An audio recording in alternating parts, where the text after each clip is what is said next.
Salut, j'espère que tu vas bien.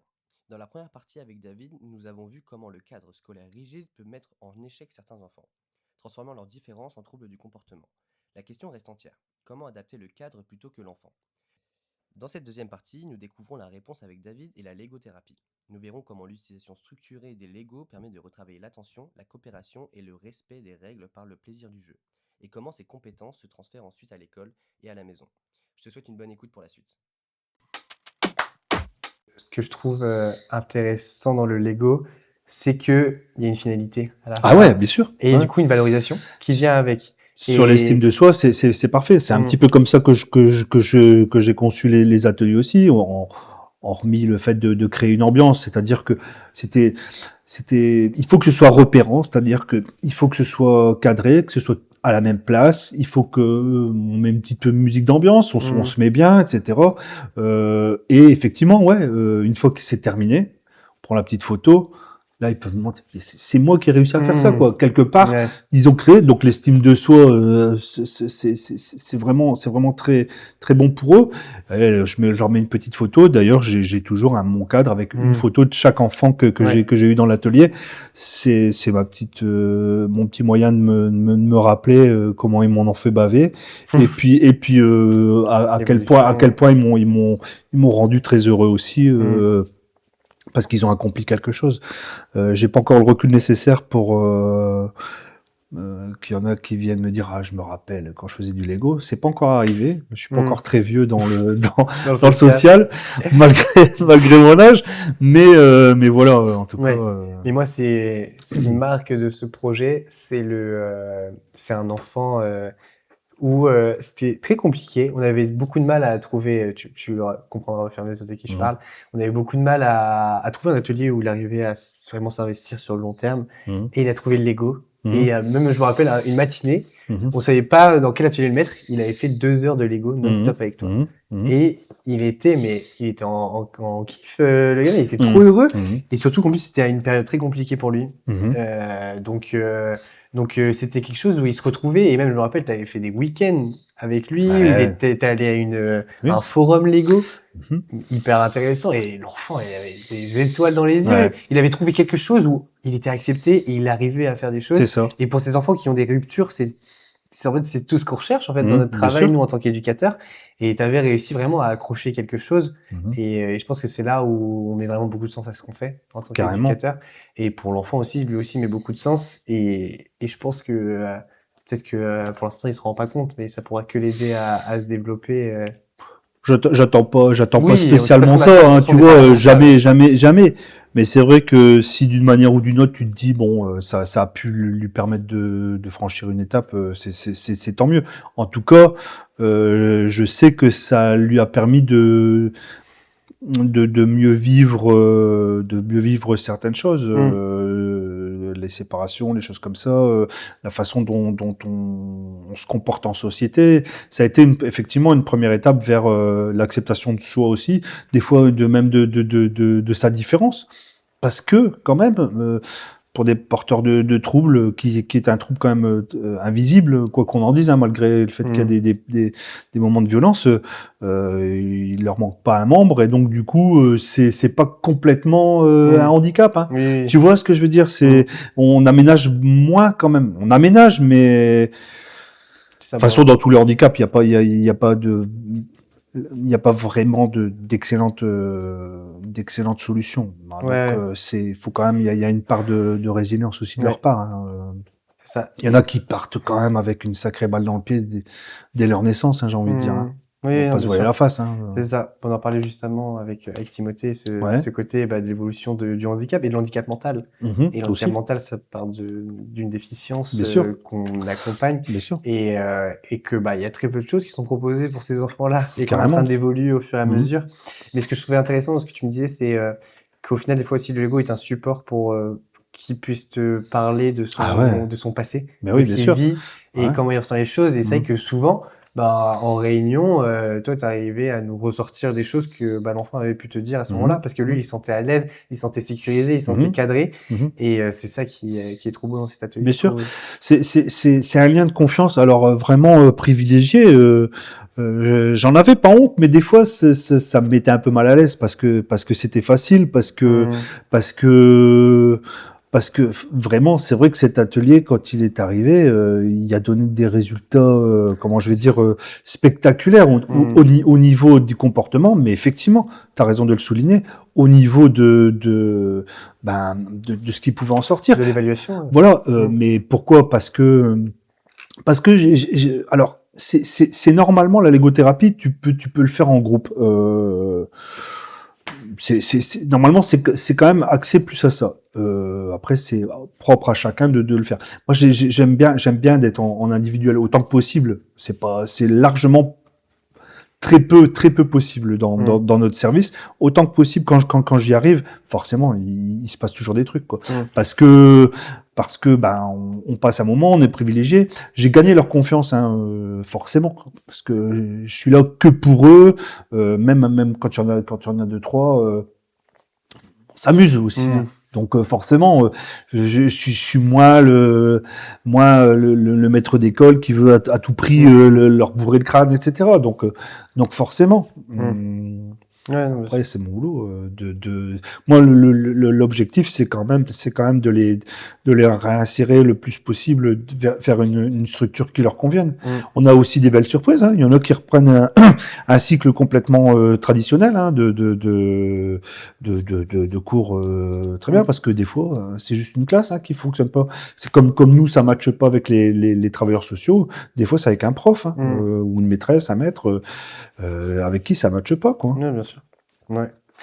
C'est trop bien, mais du coup, je vais entrer, pas de souci. Je vais rentrer un peu plus en détail sur du coup l'atelier sur le Lego que tu peux mettre en place. Comment toi tu travailles le respect des règles sans passer un peu par la contrainte, ce côté qui peut arriver dans le milieu scolaire? Déjà, comme je te le disais, c'est très facile dans le sens où ils jouent. Donc forcément, la contrainte, je la glisse de manière... Tiens, assis-toi là parce que tu seras mieux. Donc déjà, je lui ai demandé de s'asseoir pour être en face du jeu. Il s'en est pas aperçu, quoi, tu vois.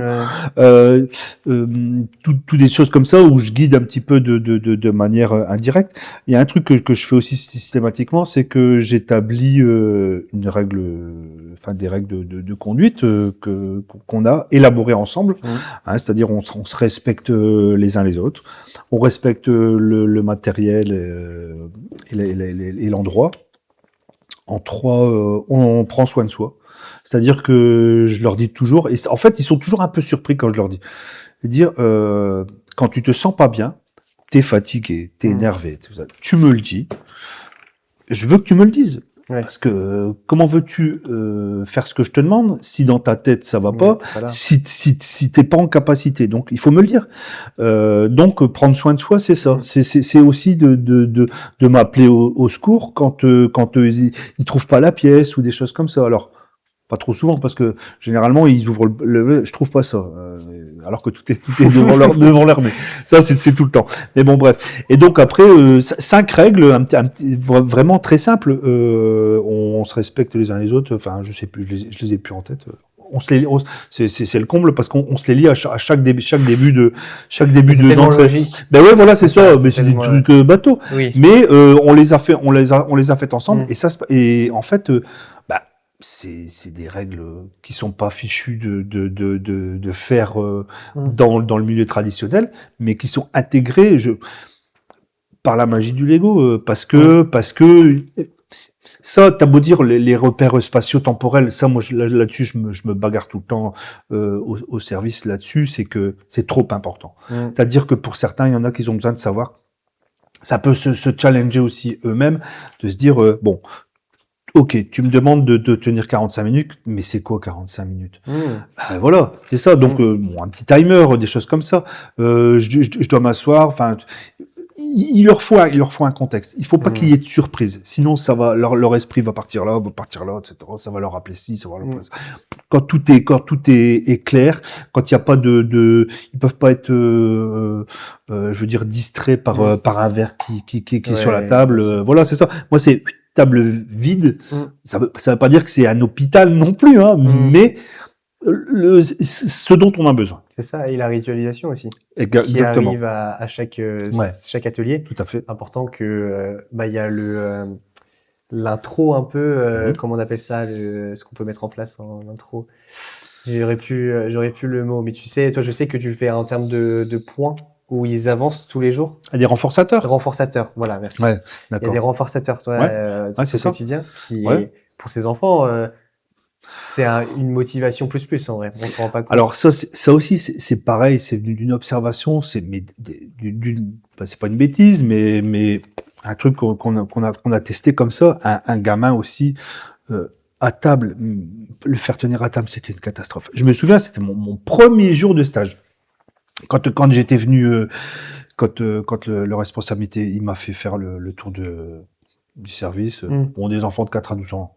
Et moi, en fait, c'est pour ça que je suis arrivé dans le social aussi.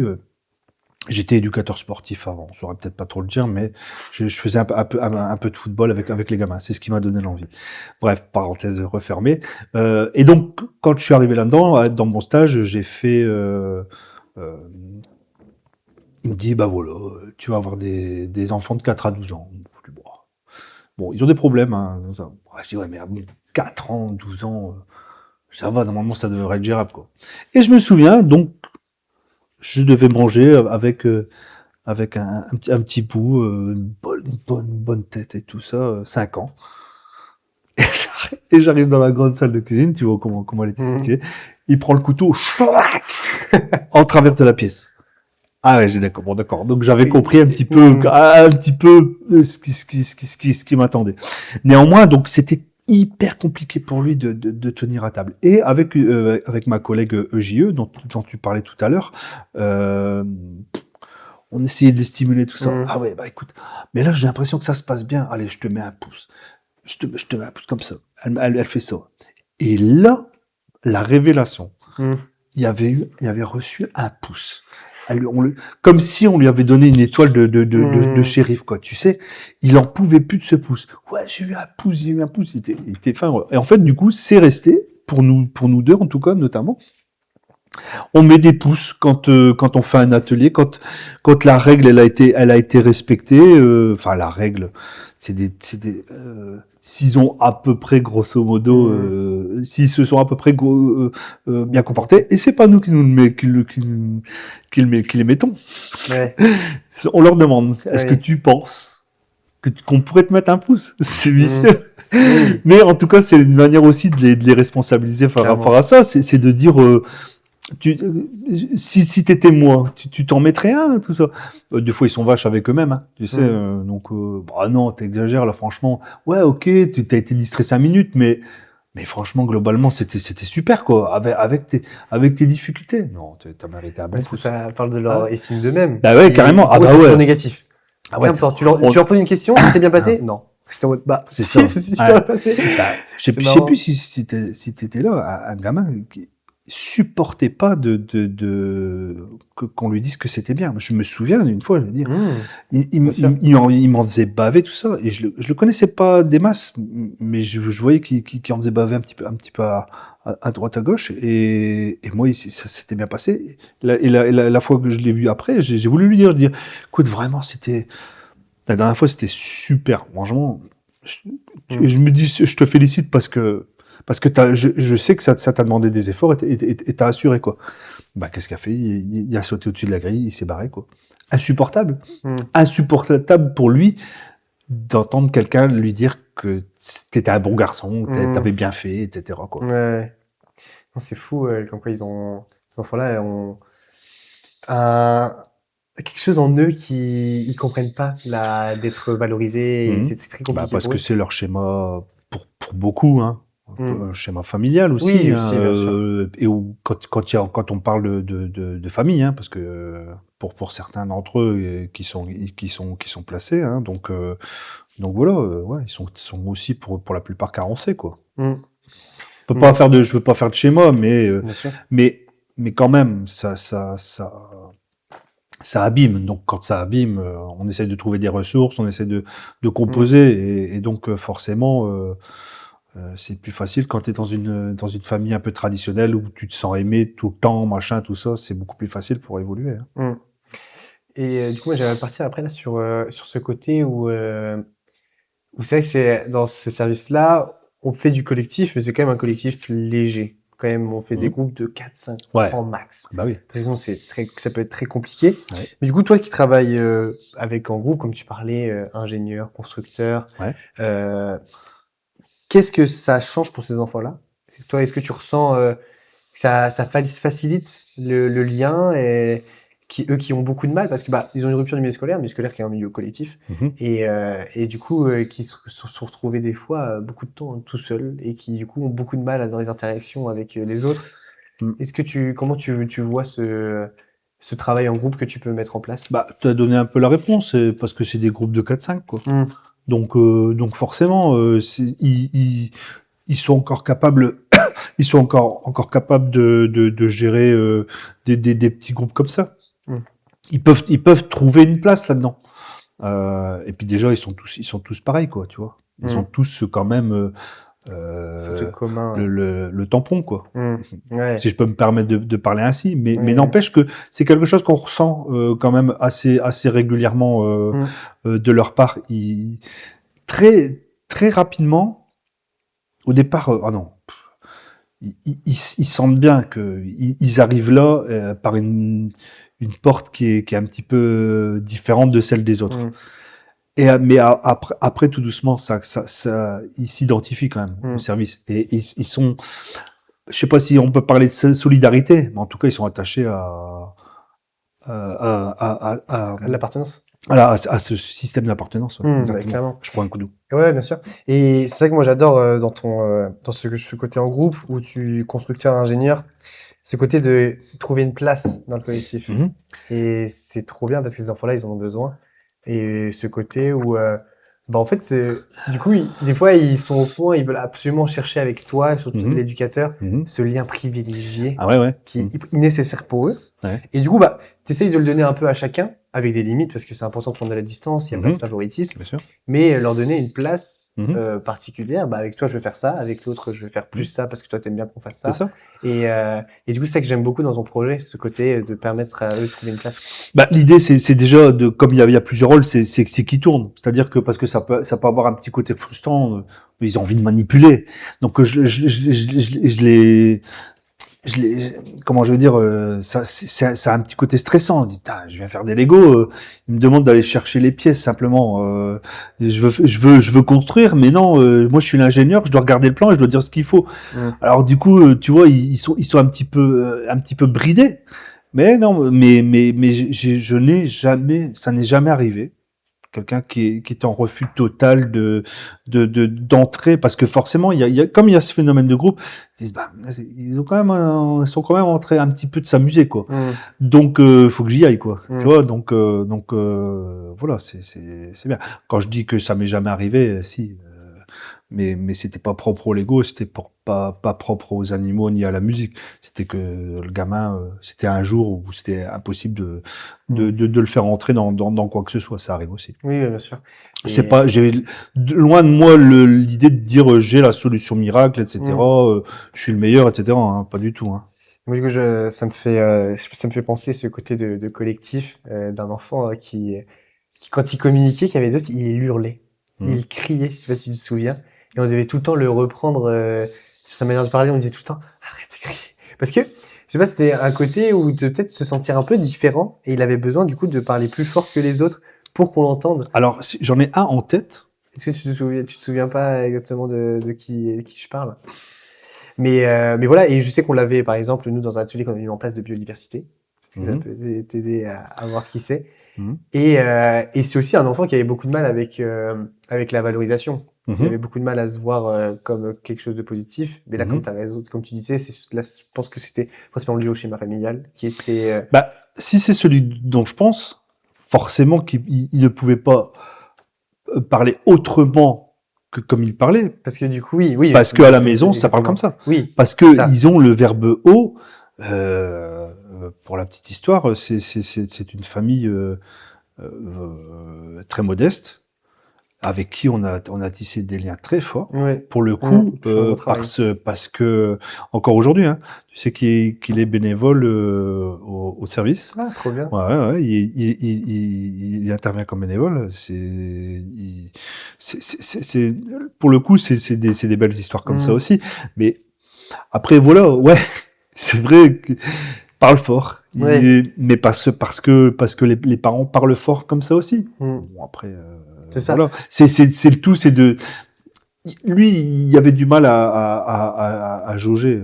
En pleine forêt, tu parles un petit peu moins fort, normalement. Oui, Ou quand t'es c'est dans ça. une salle aussi. Et Comme puis aussi, ouais, t'as raison de le dire aussi, c'est une façon pour lui de se faire entendre. Je me dis, ouais, je suis là. Ouais. Je suis là. Et puis, ce que je veux dire, c'est que ces ateliers-là permettent du coup un peu réguler tout ça. Écouter, attendre. Mais c'est ce que tu disais, c'est les règles simples en fait. C'est des règles simples, mais Et par qui- contre, des règles sur lesquelles je transige pas. C'est-à-dire Ouais, que bien il est sûr. inconcevable on range pas, on mette pas le matériel, puisqu'il était déjà à la bonne place, donc on remet tout à la bonne place. Effectivement, pour communiquer dans une petite salle, on n'a pas besoin de crier, on n'a pas besoin de bouger 50 fois de sa chaise, puisqu'on a tout à disposition. Donc c'est des choses bateaux, mais qui sont très vite à intégrer, quoi. Très bien. Voilà. Mais du coup, on a parlé un peu de tout ce qui est Lego, et maintenant je veux partir sur un penchant qui est un peu plus personnel, mais que je trouve hyper intéressant, parce que toi, c'est vrai que tu as eu l'opportunité de faire du coup une reconversion professionnelle. De base, t'étais pas du milieu du social, Mhm. et du coup, c'est quoi qui t'a un peu poussé à changer cette voie, de repartir dans cette voie du social qui est une voie peu commune, on va dire. Mhm. Alors, je te reprendrai juste sur le fait que j'ai pas l'impression que pour moi la reconversion a été une opportunité. Mm. C'est parce que c'est moi vraiment pour le coup qui l'ai créé. J'ai Mm. travaillé, si je dis pas de bêtises, j'ai plus les chiffres exacts en tête, mais ça doit être aux alentours de 23 ans dans une boîte, dans le commerce. Mm. Et alors là où je peux pas cracher dans la soupe, hein, pas du tout, parce que le train de vie que je mène aujourd'hui m'a permis de me marier, d'élever mes enfants, etc., de bien vivre grâce à cette entreprise. Néanmoins, l'entreprise a évolué, je m'y retrouvais plus. Et pour le coup, j'étais vraiment, j'étais malheureux, voire très malheureux, puisque j'ai vraiment, quand j'ai commencé à me dire, tiens, où est-ce que je cherchais un endroit où éventuellement je pourrais me pendre, quoi. Mm. Je me suis dit, là, il y a une petite sonnette d'alarme dans ma tête, là, faut vraiment que je fasse quelque chose, quoi. Et donc, par chance, en parallèle, comme je le disais tout à l'heure, j'étais entraîneur de foot. Entraîneur de foot, attention, hein, pas Lille, Marseille ou PSG, mais j'étais entraîneur de foot dans un club amateur. J'ai moi-même joué au foot en amateur. Et après, quand mes gamins ils s'y sont mis, je m'y suis mis. Et un jour, le président me dit, prends une équipe, vas-y, tu vas y aller. Allez. Bon. Et moi ce que j'aime le foot, ce que j'aime dans le foot, c'est la camaraderie, c'est les troisièmes mi-temps, mais non, mais Là, je vois. c'est ça que j'adore, voir les gens discuter, etc. Et à l'époque, j'avais un collègue de foot qui est devenu l'un de mes meilleurs amis aujourd'hui, qui est directeur de collège, que j'adore, une personne exceptionnelle. Ce mec, je t'embrasse.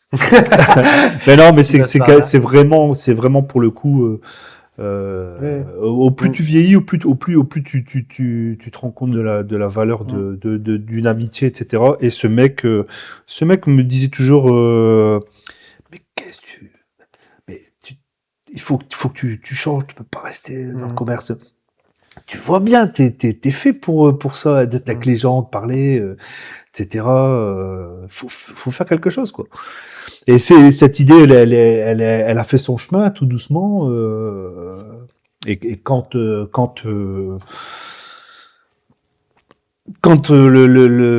la situation au niveau de mon boulot s'est imposée à moi, tout naturellement, je me suis dit bon, ben, je vais me tourner vers quelque chose qui va me botter, quoi.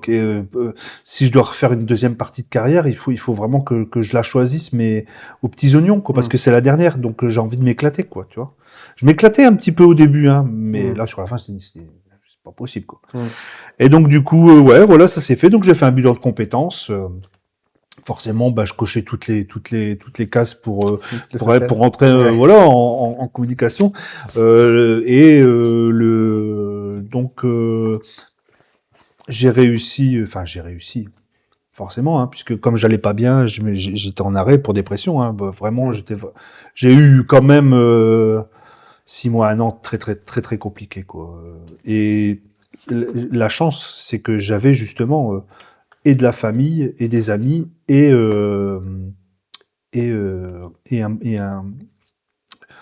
une soupape, je vais dire, pour m'exprimer avec les gens, donc Mm. le football. Et donc du coup, j'ai été licencié pour inaptitude, hein. Et puis, comme j'étais demandeur d'emploi, j'ai pu intégrer une, enfin, des études pour être moniteur Mm. éducateur, quoi. Et alors, quand j'y repense, parce que aujourd'hui, maintenant, ça fait 4 ans, mais quand j'ai quand j'ai quand j'ai quand j'ai préparé mon entretien, moi j'y suis allé, mais comme ça, quoi. Je me suis dit, je vais tout apprendre. Mm. C'est le mec, il me dit, c'est quoi les lois, c'est quoi une MEX, c'est quoi un IME. Mais vraiment, hein, moi je n'ai jamais, c'est pas que je m'y intéressais pas, mais j'ai jamais été confronté Mm. ni au handicap, ni tout ça. Alors, j'ai une vie, je pense, à peu près traditionnelle, avec vraiment quelques failles aussi, comme je pense tout à chacun, quoi. Mais je connaissais vraiment strictement rien. Mm. Mais vraiment, je suis vraiment parti de zéro. Et en ce sens, tu vois, des fois, je me dis, il faudrait que je vienne, tu vois, témoigner, pas pour faire, ouais, t'as vu, moi j'ai réussi et tout ça. Non, c'est pour dire que j'ai eu la chance de pouvoir le faire. Je suis convaincu que on a encore la chance aujourd'hui de pouvoir le faire ici, Mm. dans ce pays. On est toujours en train de taper partout. C'est vrai qu'il n'y a pas grand-chose qui va, mais n'empêche que on a cette possibilité-là. Je fais partie de ces gens qui ont pu changer à 180 degrés Mm. de parcours. Et là, aujourd'hui, ouais, pour le coup, c'est un vrai bonheur parce que bah, ça suit son chemin. J'ai fait d'autres différentes structures. Là, celle-ci, j'y suis depuis 4 ans et je kiffe tous les jours d'y aller. Alors, comme partout, hein, il y a des hauts, des bas, des fois, Bien sûr. avec les collègues, avec tout ça. Mais quand même, je les embrasse. Je suis avec des gens bien, quoi, tu vois. Donc Mm. on peut se Bien chamailler, sûr. on peut se dire. Tu vois, t'es quand même avec des gens dans le social, je trouve, hein, avec un peu de réflexion pour l'immense majorité de gens, quoi. Donc on peut se dire les choses, des fois de manière un peu brutale ou ça fait jamais plaisir de s'entendre dire bah, t'as fait de la merde ou je suis pas d'accord avec toi, des choses comme ça, quoi, tu vois. Mm. Mais il y a toujours une réflexion derrière, il y a toujours c'est ça que j'apprécie Ouais. vraiment dans ce boulot. Surtout, c'est un métier humain. Ouais, C'est ça carrément. Ouais, ouais, ouais. qui est agréable. Tu te sens Carrément. plus libre. Ouais. Et on va dire, moi, ce que tu disais, c'est ça, dans la France, il y a cette possibilité de changer facilement, mais aussi dans le social. C'est ça que j'adore, moi, dans Ah le ouais, ah social. bah carrément. C'est qu'en effet, c'est un métier Ouais. On gagne pas des masses. Ouais. On n'est pas là pour gagner de C'est l'argent. sûr. Ah bah non. C'est un métier qui prend physiquement, mais aussi beaucoup mentalement, parce Mhm. que c'est des situations très complexes. Mhm. Mais il y a ce côté où il y a un nombre de services, on peut travailler avec différents publics. Ouais. Et c'est ça que moi j'aime beaucoup. En fait, Mhm. tu trouveras forcément chaussures à ton pied, parce que il y a d'un lieu à un autre, même d'un département à un autre, le fonctionnement d'un service sera totalement différent. D'une journée à l'autre, Oui, j'ai c'est envie de ça, te dire, c'est ça. tu te fais des projections sur comment va se dérouler ta journée. Oui. Le soir, si tu regardes un petit peu, t'as rien fait de ce que t'avais prévu. Pourquoi? Parce que tu travailles avec de l'humain. Donc, Ouais. c'est pas de la marchandise. C'est ça. Et les gens, tu sais pas comment ils vont arriver. Et ouais, c'est chouette. En ce sens, c'est chouette. Effectivement, comme tu le dis, ça brasse aussi des choses qui sont pas très belles, hein, Bien sûr. dans le handicap et notamment avec des enfants. Hein, moi, j'ai été frappé, hein, dans un premier temps de voir ce qui pouvait se dérouler, souffrance, ouais. la souffrance physique, mentale, les liens, enfin, les rapports avec la sexualité. J'étais atterré, quoi. Je m'attendais pas à ça, tu vois, autant. C'est fou. C'est Ouais, fou. bien sûr. C'est fou. Tu te dis, quand tu entends des chiffres, hein, alors je les ai pas en tête, c'est le comble, hein, mais les chiffres sont assez frappants. Quand ils disent dans une classe, il y a autant, tu te dis, ouais, ça va. Mais ouais, quand même. Hein. Si. Ouais, non, il bien y a- sûr. c'est fou. On peut pas soupçonner ça. Et là, par contre, je trouve que il y a une niche où on n'est pas bon en France Oui, bien sûr. sur ça. C'est ça. Le traitement qui est fait des enfants abusés, même des abuseurs, hein, je veux dire à la limite, hein, tu vois. Ça, c'est le social, de toute façon, c'est un milieu avec énormément de failles, Ouais. qui est beaucoup critiqué, Mhm. mais parce qu'il doit être critiqué, parce Ouais, qu'il y a bien des sûr, choses bah qui ouais, vont pas, et il y a, bien même sûr. nous, il y a des choses des fois qu'on fait mal, il Mhm. faut qu'on se questionne. C'est ça la base de notre métier, de toute façon, c'est le questionnement, se re-questionner sur notre pratique, et Carrément. c'est ça qui est intéressant. Mais il y a ce côté où les politiques nous guident beaucoup, et les politiques, Mhm. des fois, ne sont pas forcément bonnes, Mhm. et il y a tellement de choses où on a beaucoup de mal à évoluer. Et j'espère que ça va changer au fur et à mesure du temps. Ouais. Je me dis on arrive dans des générations et dans des personnes qui arrivent plus à dire ce qu'ils pensent, et avec une liberté d'expression qui commence à arriver, Carrément. et que ça fait du bien. Mhm. Et je me dis que ça peut que évoluer. Il y a plein d'espoir, en tout cas j'espère, mais c'est vrai qu'il y a des enfants qui vivent des choses assez horribles, des personnes qui vivent des choses horribles et qu'on préfère cacher, et ça devient tabou. Et ça peut être un peu dommage. C'est pas simple. C'est pas simple de savoir comment bien Aborder, traiter. ouais. Et c'est pas simple d'en parler. De toute façon, bien sûr. tu te rends compte que même dans ton entourage proche, des choses qu'on pensait à la limite, tolérables, ne le sont plus aujourd'hui. Et donc du coup, ouais, ça a évolué. Ça a pas encore évolué suffisamment Ah bah vite, oui, non. selon moi. Ouais. Clairement. Mais ouais. Non, mais du coup, voilà, t'as peut-être, pour finir, un petit projet, du coup, qui arrive. Je sais pas si tu veux en parler, Ouais, on peut ou... parler de tout. Non, mais Ouais, ton petit projet, du coup, de créer, toi, c'est ça. ton association, ce serait ce terme-là? Je sais pas si ce Comment serait une t'appelles ça? asso, mais Société ou... mettre en libéral, quoi, tu Ouais. sais. Donc ça, c'est déjà quelque chose que je suis en train de voir avec la Chambre des métiers. Alors, vraiment, pas pour me faire de l'argent, mais c'est parce que j'aimerais me développer là où j'habite, parce que j'ai des résultats au sein de ma structure. Et j'ai juste envie d'en faire profiter d'autres personnes. Alors forcément, comme pour tout, ça a un coût, parce qu'il faut le donner, quoi. Mais c'est pas ma motivation première. Oui, bien C'est sûr. vraiment un petit peu comme quand je faisais de l'entraînement en tant que bénévole. Là, c'est un mode d'accompagnement aussi que je souhaiterais proposer à des parents qui sont en panne avec leurs gamins. Essayer de leur comment je veux dire, leur proposer une alternative, parce que tout le monde ne peut pas forcément se payer un psy, et même s'ils peuvent, est-ce qu'il y a de la place, tu vois? Enfin, il y a aussi ça, quoi, tu vois, d'être confronté à un manque de possibilités. Je sais pas si ça prendra. Bien sûr. Ça se fait énormément. On a un réseau de légothérapeutes. Il y a un site où ils sont référencés, très peu dans les Hauts-de-France. Donc voilà. J'ai Donc ça, envie c'est de. quelque chose qui te passionne, qui a du sens C'est ça. et qui pourrait totalement aider plein de personnes et plein d'enfants. Mhm. En tout cas, moi, j'ai Ouais. aucun doute pour ça. Ouais. C'est un projet qui est génial. Donc, Mhm. c'est briques et liens. Ouais, c'est ça. Ça c'est- on Briques en et va liens. parler ensemble. Ce serait briques et liens, ouais. Et puis pourquoi voilà, parce que des briques et créer du lien avec les gens, en développer et puis et les personnes accompagnées qui puissent continuer de les tisser leur lien à eux. Donc ouais, c'est en cours. Le seul truc c'est qu'il faut que maintenant je voudrais avoir une vitrine internet, tu sais. Je voudrais les locaux, je les ai puisque ce sera chez moi. J'ai une pièce qui est déjà dédiée, etc. Donc je peux très facilement faire venir les gens vraiment indépendamment de mon domicile.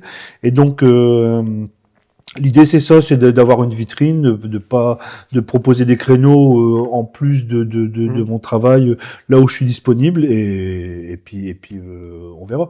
Et comme j'ai envie de faire les choses à peu près bien, il faut que je fasse un site bien. Et donc, faut que je me forme ou que je trouve quelqu'un qui le fasse. Mais bon, généralement, ce genre de choses, tu vois, ça a un coût. Ouais. Donc, alors, c'est pas l'histoire de le faire, mais si je dois mettre un billet, ça me dérangera pas. Mais je veux que ce soit quelque chose de simple, de fonctionnel, quoi. Ouais. Expliquer dans les grandes lignes ce que c'est, proposer des créneaux et que ce soit sympa, quoi. Voilà. C'est ça. De toute façon, dès que ça sortira, Ouais. Anne-Laure sera au courant et fera relayer l'information. Super. En tout cas, Zazie, je voulais vraiment te remercier pour ton temps. Et, parce que Pas moi, de je quoi. trouve ça super intéressant et je pense que ça pourrait intéresser quelques personnes, une ou deux personnes qui passeront par là sur Spotify ou YouTube qui se diront ouais, ok, l'égothérapie. Ah ouais, d'accord. Ça existe, ça. Ouais. Mais là, je voulais vraiment te remercier. Je sais pas si tu as quelque chose pour finir, quelque chose à dire, ou si pour toi tout est. Merci à toi d'avoir croisé mon chemin. Je suis toujours très très heureux de te croiser puisqu'on on n'a jamais coupé le lien malgré le fait qu'on travaille plus ensemble. Ça. Tu es quelqu'un que j'apprécie énormément malgré notre différence d'âge. On a travaillé ensemble. Ça a été pour moi, tu le sais, une facilité. On s'est très bien tout de suite entendu sur notre façon d'entrevoir notre travail. Et donc en ça, merci. C'était la moindre des choses que je puisse t'aider à faire développer Adore. Super. Voilà. Merci beaucoup. Et puis à très bientôt pour un nouveau podcast.